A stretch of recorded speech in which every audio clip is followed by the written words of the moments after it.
নমস্কার বন্ধুরা, আজকে বানাবো মশলা মাশরুম একদম রেস্টুরেন্টের মতো। দেখুন এখানে প্লেটে নিয়েছি মাশরুম। এখানে 200 গ্রাম মাশরুম নিয়েছি। দেখুন মাশরুমগুলো খুবই নোংরা আছে, তো মাশরুম কিভাবে পরিষ্কার করা যায় খুব সহজে সেটাও আপনাদের দেখাবো, তো ভিডিওটি সম্পূর্ণ দেখবেন। দেখুন মাশরুম এক সাইডে রেখে দিলাম, নিয়ে নিলাম একটা পাত্র। এবার ওই পাত্রে নিয়ে নিচ্ছি উষ্ণ গরম জল পরিমাণ মতো। এই জলের মধ্যেই আমি দিয়ে দেব 1 চামচ ময়দা, আপনারা চাইলে আটাও নিতে পারেন। এবার ময়দার সঙ্গে জল ভালো করে গুলিয়ে নেব। দেখুন গুলিয়ে নিলাম মাশরুমগুলো, এবার ওই জলের মধ্যে দিয়ে দিলাম। এবার হালকা হাতে ভালো করে মাশরুমগুলো এই ময়দা জলের সঙ্গে খুব সুন্দর করে দেখুন পরিষ্কার করে নিচ্ছি। একটুও কিন্তু ময়লা থাকবে না, আপনারা একবার ট্রাই করে দেখবেন তাহলে বুঝতে পারবেন। দেখুন আমি হালকা হাতে খুব সুন্দর করে পরিষ্কার করে নিচ্ছি। দেখুন খুব সুন্দর পরিষ্কার হয়ে গেছে। তো হাতে সময় নিয়ে আমি পরিষ্কার করে নিলাম। এবার অন্য জলে ভালো করে আমি ধুয়েও নিয়েছি। এখন কিন্তু মাশরুমের গায়ে অনেকটাই জল আছে, স্লিপ করছে, সেই কারণেই আমি একটা কাপড় দিয়ে বা গামছা দিয়ে আমি হালকা হাতে, শুকনো গামছা দিয়ে হালকা হাতে আমি জলগুলো সোপ করে নিলাম। তো বুঝতেই পারছেন, দেখতেই পাচ্ছেন আপনারা, যে কোনো পরিষ্কার কাপড় দিয়ে মাশরুমের গা থেকে জল এরকমভাবে সোপ করে নিতে পারেন। নিয়ে নিলাম একটা থালা। এবার দেখুন চাকু দিয়ে মাশরুমগুলো আমি কেটে নিচ্ছি। আপনারা নিজের পছন্দ মতো মাশরুম কেটে নেবেন। দেখুন কতটা স্লিপ করছে এখনও। তো আপনি আমার নিজের পছন্দ মতো কেটে নিচ্ছি মাশরুমগুলো। আমি 3 টুকরো করে নিলাম একটা মাশরুম। একইভাবে বাকি মাশরুমগুলো সব কেটে নিলাম। দেখুন দিয়ে দিলাম সামান্য পরিমাণ সাদা তেল,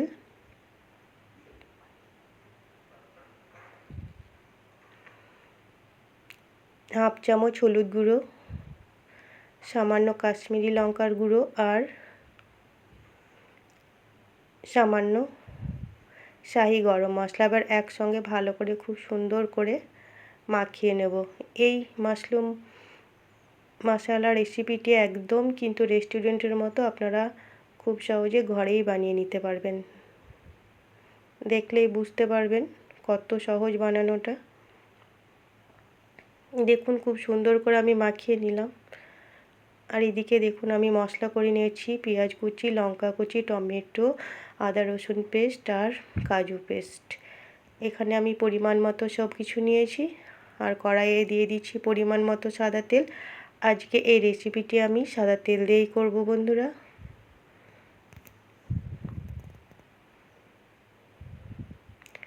তেলে দিয়ে দিলাম হাফ চামচ গোটা জিরে ফোড়ন,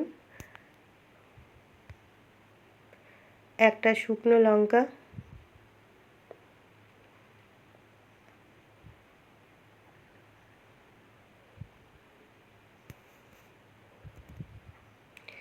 দিয়ে দিচ্ছি কুচিয়ে রাখা পেঁয়াজগুলো। এখানে আমি বড় সাইজের 2টো পেঁয়াজ নিয়েছি।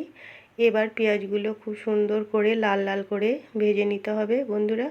তো দেখুন আমি খুন্তি দিয়ে খুব সুন্দর করে নিয়ে নিলাম। 3 মিনিট মতো আমি ভেজে নেব।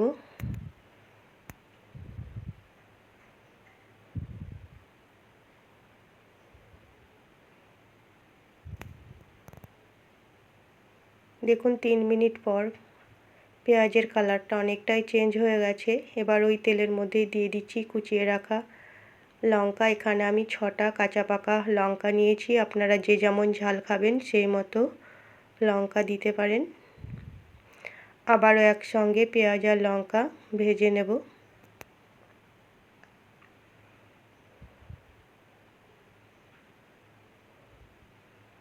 দিয়ে দিলাম আদা রসুনের পেস্ট,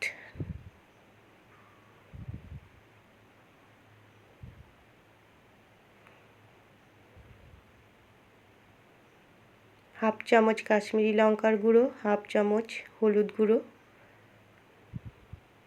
আবারও একসঙ্গে ভালো করে মশলা কষিয়ে নিতে হবে। যেন আদা রসুনের কাঁচা গন্ধ না থাকে।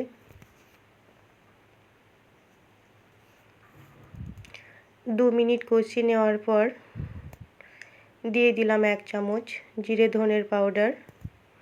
এখানে আমি জিরে ধনে একসঙ্গে মিক্সিতে গুঁড়ো করে নিয়েছিলাম। বন্ধুরা, আমি সব সময় গোটা মশলা ব্যবহার করি, প্যাকেটের গুঁড়ো মশলা খুব কমই ব্যবহার করি।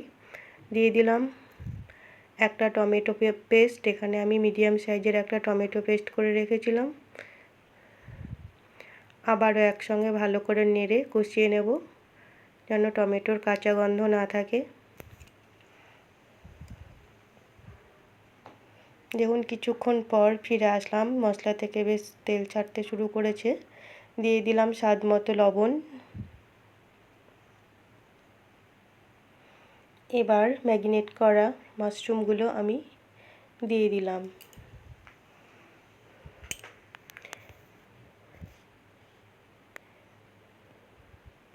ওই থালাতে অল্প জল দিয়ে সেটাও দিয়ে দিলাম। এবার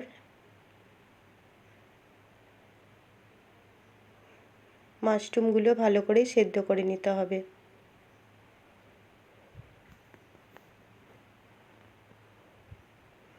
দেখুন 3 মিনিট পর ফিরে আসলাম। দিয়ে দিলাম কাজু পেস্ট।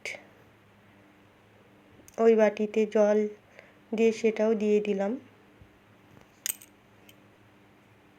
স্বাদের জন্য 1/2 চামচ চিনি আর 1/2 চামচ কসুরি মেথি আমি দিয়ে দিলাম। এবার আরও 3 মিনিট মতো ভালো করে ফুটিয়ে নেব।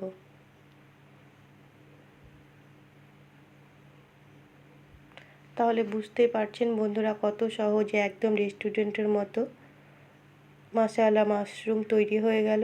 তো সেদ্ধ হয়ে গেছে, আরও কিছুক্ষণ একটু ফুটিয়ে নেব, যেহেতু একটু ঝোল ঝোল আছে, একটু ঘন হবে। তাহলে আমার চ্যানেলে নতুন বন্ধু হয়ে থাকলে চ্যানেলটিকে সাবস্ক্রাইব করে পাশে থাকবেন, আর পাশে থাকা বেল আইকনটি অবশ্যই ক্লিক করবেন। নতুন কোনো ভিডিও আপলোড করার সঙ্গে সঙ্গে নোটিফিকেশন পৌঁছে যাবে সবার আগে আপনাদের কাছে।